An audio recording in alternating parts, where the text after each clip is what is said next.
Alright, so we're just getting some cooking done for the upcoming week here. So we got some pasta and then just making some pasta sauce with some bell peppers and some of those meatless meatballs and some spices and all that good stuff. And then over here, we got a batch of Spanish rice going here. It's actually done. I need to take it out. But so yeah, just getting some cooking done here.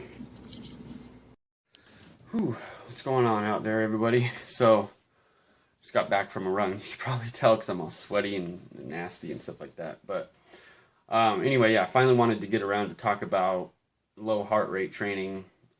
What are the benefits? Like why you should be doing it. So first, I just want to say it's not all you should be doing. But the majority of what I do, for instance, is typically low heart rate training. So for me, I mean, it varies for different people. Some people, when you get accustomed to it, you can train more in the endurance zone. So like around the 130 beats per minute mark. I don't usually go that low unless it's going to be like a really long run. But typically, like it's just on a typical run, I usually keep my heart rate around 140 to 145, somewhere around there. Um, and that's just super comfortable. You could, like, literally, I feel like I can just go and go. As long as I have water and sugar, I can just go and go and go. One of the main things, one of the main reasons why I do that is because I have no injury problems when I do mostly low, like zone 2 stuff, basically low heart rate stuff. Never get sore, don't ever pull muscles. Um, yeah, I mean, you can just go and go and go. And people think that it's like junk miles, just going, at a slow, steady pace. But it's not. I mean, it's not junk miles at all. There's no fucking such thing, really. But so one thing when you're going lower, the lower your heart rate is, the more fat you're burning, right? So that's one of the main reasons why you want to train at a low heart rate. Not because you're going to be shedding the pounds quicker. It's not that really. It's more that when your body burns fat a lot more clean than it does sugar. So when you're higher heart rate, you're burning through all your glycogen in your muscles here, and when your body burns sugar, it produces byproducts like lactic acid, whereas fat doesn't. So the more fat you're burning and the less sugar, the less soreness you're going to have in your muscles, stuff like that. They won't be all tight and stuff like that afterwards, and just less soreness overall, less injury. And like I said, you can just go and go and go. So, and then you just learn to be more efficient too. I mean, people think that because you run slow, you're always going to be slow. You have to go fast. You have to run fast to be fast. But it's not true either. I mean, basically what you want to do is, what I would say is get yourself a heart rate monitor, a Garmin or whatever you want to use, and just set a goal. So say, I'm not going to let my heart rate get above 140, and just keep it that way. And I remember when I first started doing this, I wasn't heart rate training at all. I would just run, not paying attention to my heart rate whatsoever. And then I set it at 140, and all of a sudden I'm running like 10-minute and 45-second miles, and I'm like, this is way too slow. But you got to be stubborn and you have to stick with it. So just keep it at 140. It might take a month, it might take a couple weeks, depends on your body, but eventually your body becomes accustomed to it, and you actually get faster while at the same heart rate. So I went from 10-minute 45-second miles down to like 8-minute miles, 8:15 at the same heart rate. So you just become more efficient. Your body adapts to it, the mitochondria in your feet adapt to just all that stuff. So and then if I want to turn on the jets, I certainly can. Just because I run slow, steady stuff most of the time doesn't mean I'm not quick. If I want to run a 5:30 mile, I mean, that's no problem.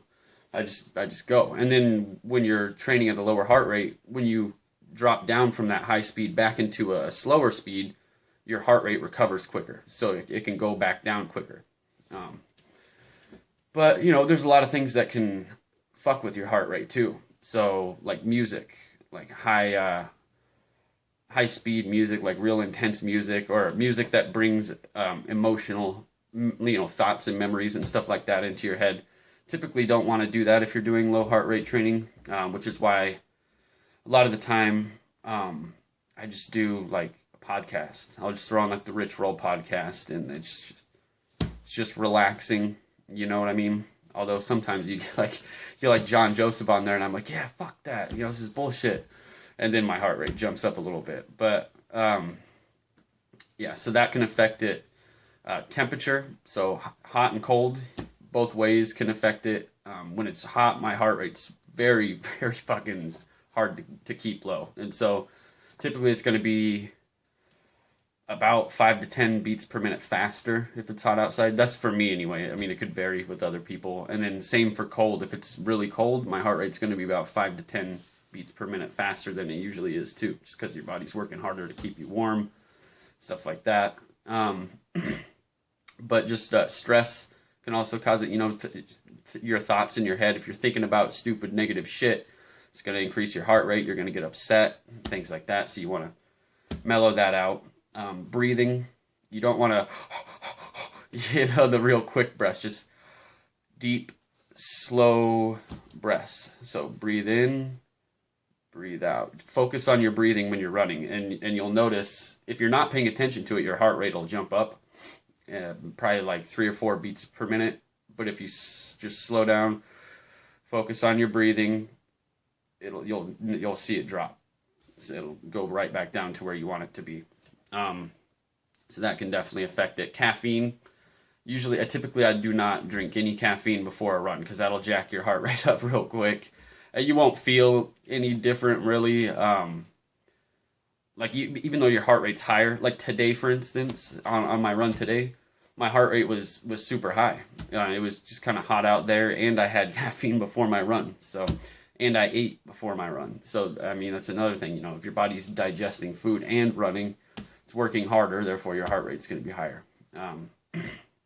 But yeah, so today my breathing was fine. I actually felt really good. I wasn't going any faster than I usually go, but my heart rate was like 15 beats per minute higher, maybe even more. I don't remember. I'd have to look. But so yeah, I mean, caffeine, definitely not. Any other kind of stimulants like that can jack your heart rate up and stuff like that. So but yeah, so again, it's not all I do. Sometimes what I'll do, if I'm going for just a short 6 mile run like today, I can do 5 miles really low, and then one 6 minute mile or something like that to get my heart rate up.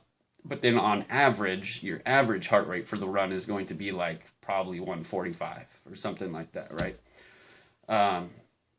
So yeah, that's just how I do it. I mean, I'm sure there's more that I can get into and stuff like that.